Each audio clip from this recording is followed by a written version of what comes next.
हम इस वक्त मोरो के सिविल हॉस्पिटल में मौजूद हैं।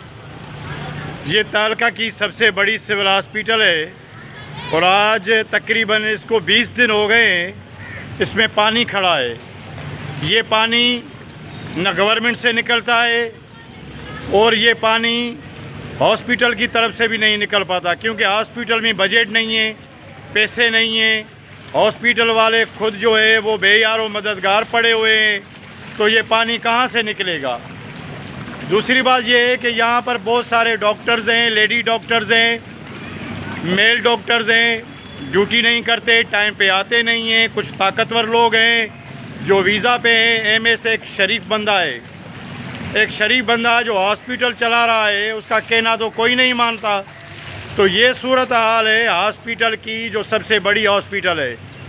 दवाइयाँ यहाँ मिलती नहीं हैं, क्योंकि दवाइयाँ यहाँ आती नहीं हैं। अगर आती हैं तो वो शायद पता नहीं कोई फरिश्ते बीमार हैं या जिन्नात बीमार है कि वो उन पे खर्च हो जाती है। तो सूरत हाल बहुत ख़राब है। मैं समझता हूँ कि कोई तो हो जो इस हॉस्पिटल का पानी निकाले।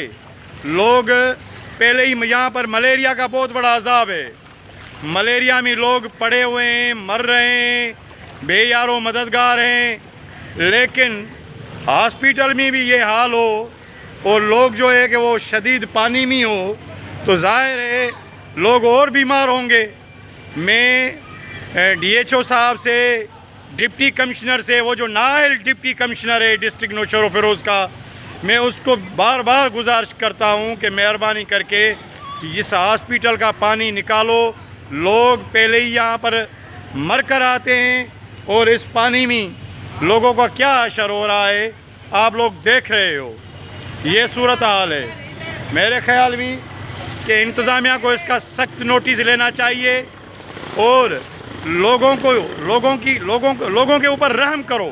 खुदा के वास्ते लोग मर रहे हैं। मेरे ख्याल में कि हॉस्पिटल का पानी जो है अगर नहीं निकला तो यहाँ पर बहुत बड़ी बीमारियाँ जन्म लेंगी। ये हॉस्पिटल गिर जाएगा।